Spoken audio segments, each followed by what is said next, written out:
do you want with me? You will be haunted by three spirits. I'd rather not. I am the ghost of Christmas past.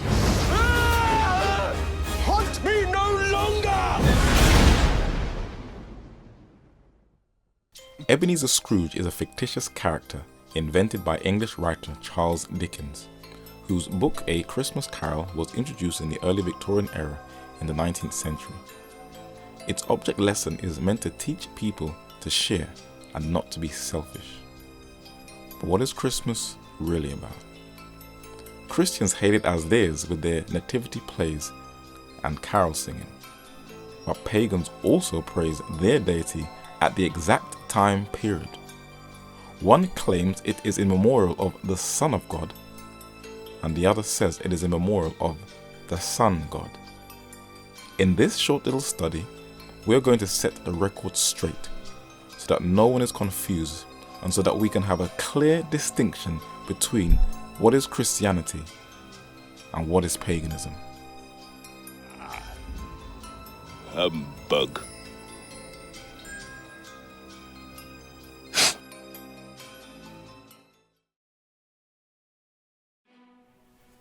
Sun worship. It is one of the oldest practices of pagan idolatry on earth that can be traced to every continent and virtually every culture in the pre-Christian world. The oldest culture on earth, Babylon, worshipped the sun whose name was Shamash. He was usually depicted as a circle with 8 rays of the sun. Sir E.A. Wallace Budge, one of the greatest antiquities scholars of the 20th century, analyzed many of the Babylonian cylinder seals where Shamash is usually represented as rising between 2 mountains, for the Babylonians believed that each mountain had a door. When the sun rose in the east, it opened the eastern door in the morning. And when the sun set and disappeared in the west, it went through the western door in the evening. Babylon's younger sister culture, the Assyrians, worshipped the sun whose name was Asher, who was also their chief deity. He was usually depicted as a winged figure in a circle, sometimes with a bow and arrow in artwork when they were going to war. The Assyrians were heavily influenced by both the Babylonian and the Egyptian culture, where the Egyptian sun god, like the Assyrians, was also depicted as a circle with wings. Whether it was titled Ra or the Aten under the Pharaoh Akhenaten, it was the same pagan sun deity.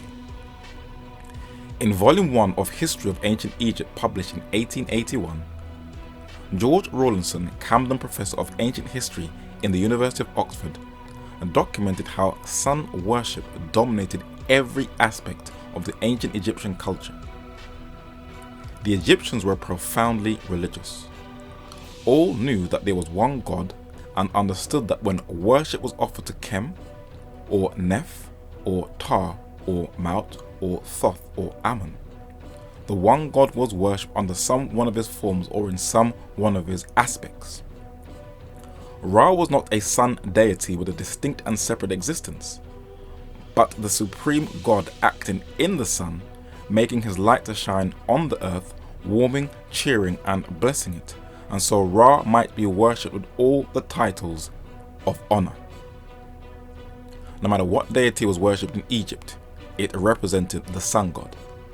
And this pagan idolatry changed the glory of the uncorruptible God into an image made like to corruptible man, and to birds and four-footed beasts and creeping things, the Holy Scripture says.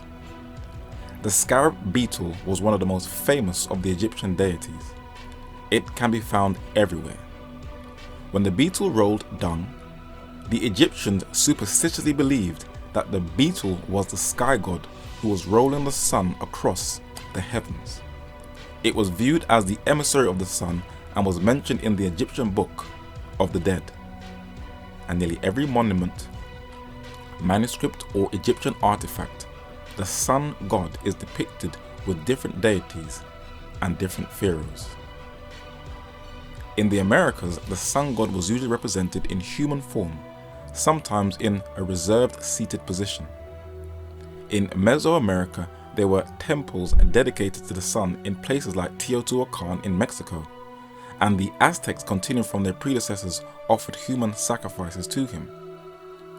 While all the civilizations mentioned no longer exist, in India the sun god is still worshipped, and the name is Surya, and mantras or prayers are offered to it. The 13th century AD Konark Sun Temple that is still in use is adorned in its artwork with the same 8-rayed wheel or rays of the sun that was incorporated from the culture of ancient Babylon. The only pre-Christian culture on earth that didn't worship the sun were the children of Israel. And there was one thing that singled them out from all the other nations on earth to prevent them from sinking into pagan idolatry. God said, 6 days may work be done, but in the 7th is the Sabbath of rest. It is a sign between me and the children of Israel forever. For in 6 days the Lord made heaven and earth, and on the 7th day he rested and was refreshed. But when the children of Israel strayed from God, it was always the sun that replaced the worship of God. That ball of fire that God created on the 4th day of creation to rule over the day and was for signs and seasons became their God, and this idolatry was unequivocally condemned. God said, Then said he unto me, Hast thou seen this, O son of man? Turn thee yet again, and thou shalt see greater abominations than these. And he brought me into the inner court of the Lord's house, and, behold, at the door of the temple of the Lord, between the porch and the altar, were about 25 men, with their backs toward the temple of the Lord, and their faces toward the east, and they worshipped the sun toward the east. There was one culture that amalgamated both the Eastern or Oriental culture and the Greek or Western culture into one, the Roman Empire. Having one of the most vast empires, its faithful soldiers were its strength, and it was renowned for its colosseums all over its empire, where its gladiators fought gruesome and bloody battles in its arenas, its entertainment industry or Hollywood of the day. Its famous sun deities were adopted from the East, and it was called Sol, where we get the name solar system. These sun gods from Rome can still be found today. In this monument from ancient Rome, you can see a smiling sun within a wreath. This has now become the logo of the United Nations. The god Mithra was sometimes depicted with the rays of the sun coming out of his head. And this was the gift French Freemasons gave to the United States that is now called the Statue of Liberty. But when Rome was at its height, and when Caesar Augustus restored paganism to its zenith by rebuilding all the pagan temples, one was to be born that was to counteract the pagan idolatry of ancient Rome: Prince Emmanuel, the Lion of the tribe of Judah. When Jesus came to reverse the effects of the fall, he instituted 2 things that would clearly distinguish him from all the false sun gods that existed before him. And he said unto them, The Sabbath was made for man, and not man for the Sabbath. Therefore the Son of Man is Lord also of the Sabbath. And he took bread, and gave thanks, and brake it, and gave unto them, saying, This is my body, which is given for you. This do in remembrance of me. Unlike the Hebrew Passover that was to be clearly kept on the 14th day of the month, Abib or Nisan, Jesus, the Lord of the Sabbath, our Passover, can be kept on any day, week, or month. Jesus was crucified in a horrific death to pay the price of sin, and he died on one of the very insignias of the sun god, the cross. And it wasn't long before this symbol was incorporated into the church. When the ancients looked at the sun and saw its rays shining out from it, The cross later became a symbol for the sun. The Babylonians had the cross on their cylinder seals in obeisance for the sun god Shamash, and the Assyrian monarchs wore the cross or sun god around their necks in full recognition of their homage to the sun. And on Egyptian monuments, the cross can be found etched in stone, where it either looks like a hot cross bun or the ankh. Egyptian priests also wore the ankh around their necks like the Assyrian kings, and even the Mesoamerican culture, the Olmecs, had the two crosses on their apparel. If there is one system that sun worship has been preserved in its entirety, it's the papacy, whose headquarters is Vatican City. In the main square in Vatican City, facing St. Peter's Basilica, is one of the oldest symbols of the sun, and people walk over it without in the least being aware of it. From an aerial view, the Vatican Square has the 8-rayed sun wheel, the largest on earth, that forms into the shape of a phallus, and it can be traced back to the Babylonian sun god Shamash, who has his 8 rays. As you walk into St. Peter's Basilica in the Vatican and tour around, sun worship symbols are everywhere. But as you look into a corner, you see a statue of a woman holding the sun god in her arms, which shows the pagan mysteries have not died. You'll also see a pagan sun god with a halo or sun on its head, who the Vatican calls Saint Peter. It's not Peter, it's the sun god, and the halo can be traced to the Eastern cultures where the Buddhist and Hindu religions adorned their deities with the sun behind its head. And you can see that Catholic art tried to paganize Jesus Christ and show images of him with the halo, where critics assert that Jesus is not the Son of God, but the Sun God. Even the image of Jesus was borrowed from the pagan world. Look at this image of the Greek god Zeus, who they call the father of the gods. And when you go into the Vatican and look at the images of who they say is Jesus with a halo on his head, it is Zeus, not Christ. But this is the image that dominates Christendom, Zeus. Even rappers have made Zeus their top bling iconic Jesus piece figure that they adorn around their necks. The wedding ring is also from sun worship and has been incorporated into the church.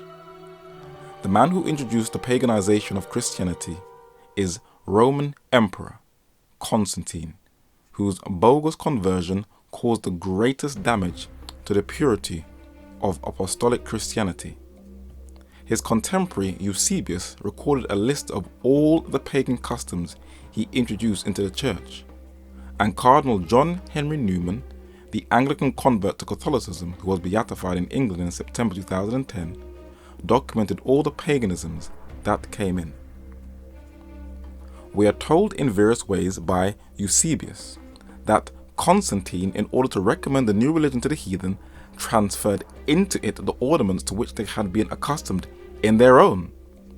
The use of temples, and these dedicated to particular saints and ornamented on occasions with branches of trees, incense, lamps and candles, votive offerings on recovery from illness, holy water, asylums, holy days and seasons, use of calendars, processions, blessings on the fields, sacerdotal vestments, the tonsure, the ring in marriage. Turning to the east, images at a later date, perhaps the ecclesiastical chant and the Kyrie Eleison, are all of pagan origin and sanctified by their adoption into the church. The Vatican has openly declared that every ritual in her system was adopted from paganism. And Christians who claim to be separate from her do not have much to challenge her on, for they also have adopted many of these pagan practices. And when critics attack Christianity as being nothing more than a scam and a continuation of the sun-worshipping Mithraic religion of Rome, they find it impossible to defend themselves. So sun worship still survives in most of the mainstream Christian churches. Let us observe them step by step. In the first edition of the Catholic Encyclopedia, Volume 5, it clearly documents where the pagan custom of Easter originated from. Easter. The English term, according to the Venerable Bede de Temporium Ration 1.5, relates to Eostra, a Teutonic goddess of the rising light of day and spring. William Tyler Olcott, in his well-researched book titled Sun Law of All Ages, also confirms this. He says, in short, sun worship, symbolically speaking, lies at the very heart of the great festivals which the Christian Church celebrates today. The Christian festival of Easter has its solar characteristics. The very word Easter, says Proctor, is in its real origin as closely related to sun movements as the word east. And the notion that the sun dances on Easter morning as it rises is firmly believed today by superstitious people. In Saxony and Brandenburg, the peasants still climb the hilltops before dawn on Easter Day to witness the three joyful leaps of the sun as our English forefathers used to do. Tyler tells us that the solar rite of the new fire adopted by the Roman Church was a paschal ceremony, may still be witnessed in Europe with its solemn curfew on Easter Eve and the ceremonial striking at the new holy fire. It is said that stores make their highest sales at Christmas time, and the season is a very profitable time for companies where people frantically buy gifts to please family and friends. But even though most Christians in the West will fanatically defend it, giving no scriptural support, who is it really in honor of? The Canadian-born Freemason Manly Palmer Hall, who is considered as one of the most respected esoteric scholars in the 20th century, tells us its pagan roots. For reasons which they doubtless considered sufficient, those who chronicled the life and act of Jesus found it advisable to metamorphose him into a solar deity. Sun worship played an important part in nearly all the pagan mysteries. The pagans set aside the 25th of December as the birthday of the solar man. They rejoiced, feasted, gathered in processions, and made offerings in the temple. In fact, the merrymaking is rooted in paganism. The Bible never gives an exact date for Jesus' birth. So when the Christian Church adopted December 25th, it was superimposing a Christian festival on a previously held pagan one, says Richard Heinberg, author of Celebrate the Solstice. The Roman winter solstice, says Tyler, as celebrated on December 25th, in connection with the worship of the sun god Mithra, appears to have been instituted in this special form by Aurelian about AD 273. And to this festival, the day owes its opposite name of the birthday of the unconquered sun. With full symbolic appropriateness, though not with historical justification, the day was adopted in the Western Church, where it appears to have been generally introduced by the 4th century. The sun dominated nearly every feast in the pre-Christian occult world. On December 21st, the winter solstice, the ancients believed that the sun died, and on December 25th it had its rebirth. But the ancients also had sacred trees. It was like their own tree of life, which they revered and held sacred. In the 2009 film Avatar, pagan tree worship is connected with the spirits and ancestor worship, and it was one of the animist customs of many pagan tribes. This is a place for prayers to be heard, and sometimes answered.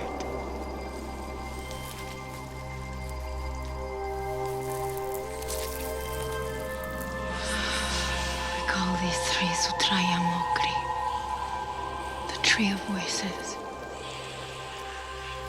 The voices of our ancestors. The Bible forbids any revering for pagan tree worship. for God wanted his people to be distinct from the world and not be manipulated by the movements of the sun in the heavens. Hear ye the word which the Lord speaketh unto you, O house of Israel. Thus saith the Lord, learn not the way of the heathen, and be not dismayed at the signs of heaven, for the heathen are dismayed at them. For the customs of the people are vain. For one cutteth a tree out of the forest, the work of the hands of the workman with the axe. They deck it with silver and with gold. They fasten it with nails and with hammers, that it move not. They are upright as the palm tree, but speak not. They must needs be born, because they cannot go. Be not afraid of them, for they cannot do evil, neither also is it in them to do good.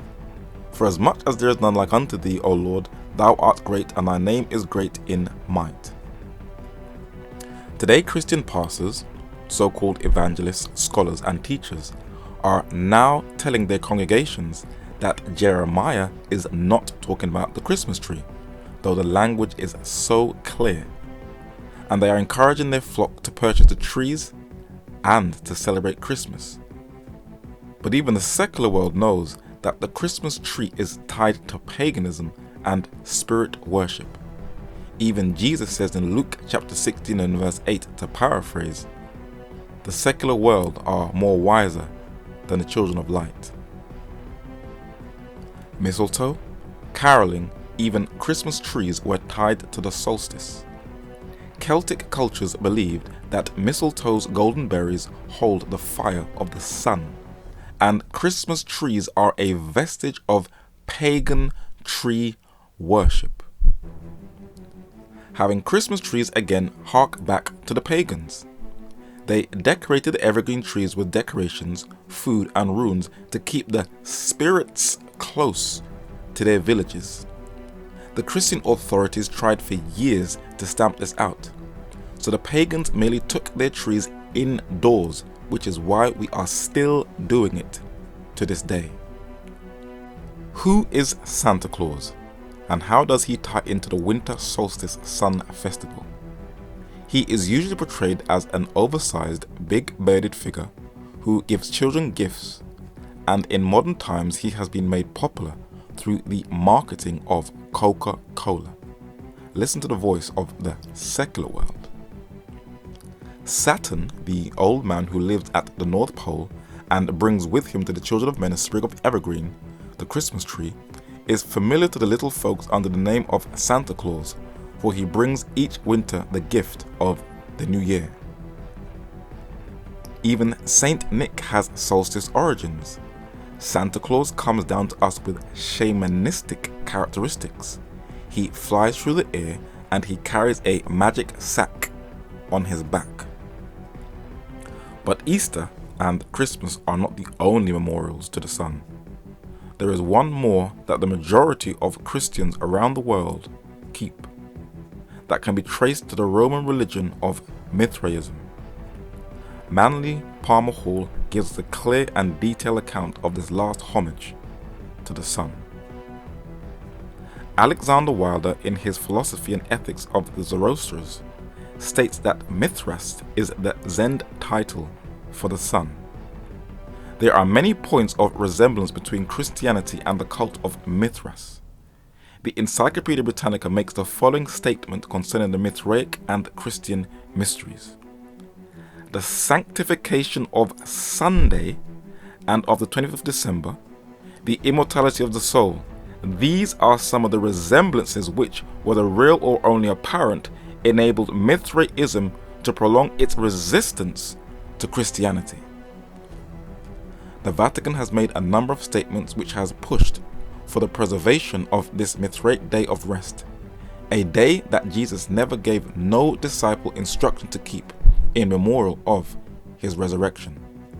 In 1998, the late Pope John Paul II published a document to preserve this day. It was called Dies Domini, which translated is the Day of the Lord, where he bigs up both Sunday and the seventh-day Sabbath of creation. The fundamental importance of Sunday has been recognized through 2,000 years of history and was emphatically restored by the Second Vatican Council.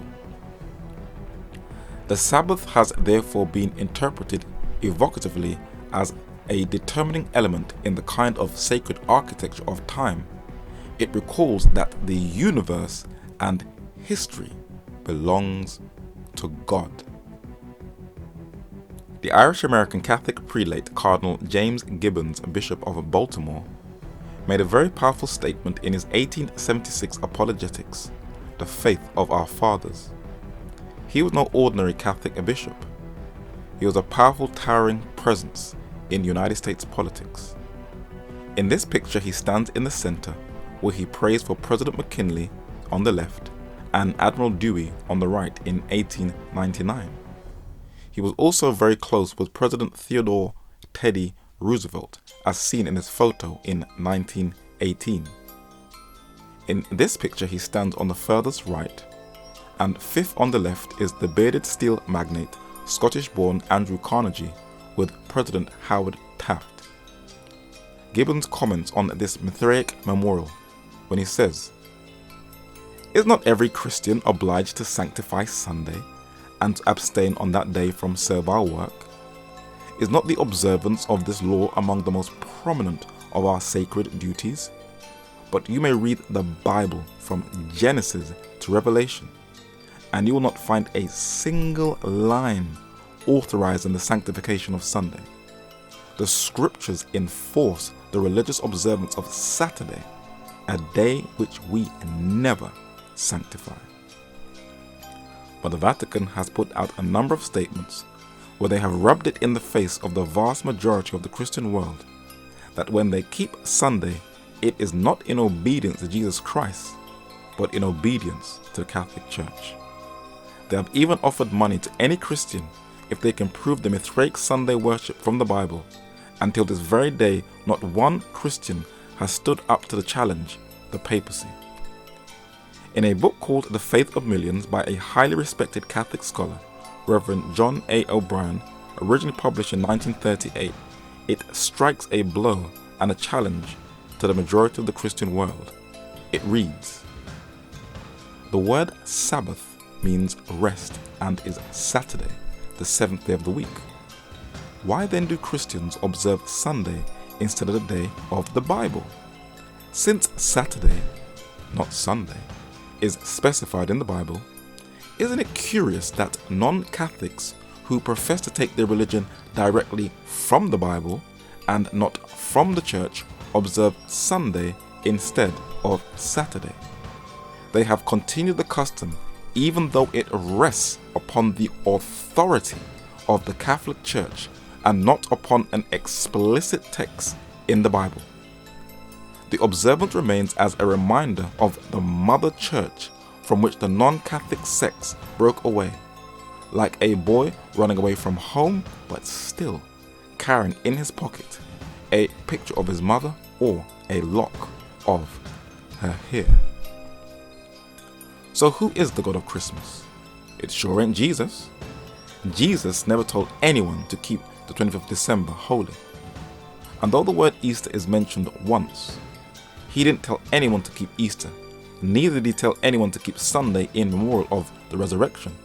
The Holy Scriptures teaches that the new life that is lived should be kept in memorial of the resurrection. But while Christians will debate, argue, and fight over all these issues mentioned, before Jesus Christ returns to take his faithful home into eternity, those who are faithful to him will be distinguished from all the others who profess his name. Then said Jesus to those Jews which believed on him, "If ye continue in my word, then are ye my disciples indeed."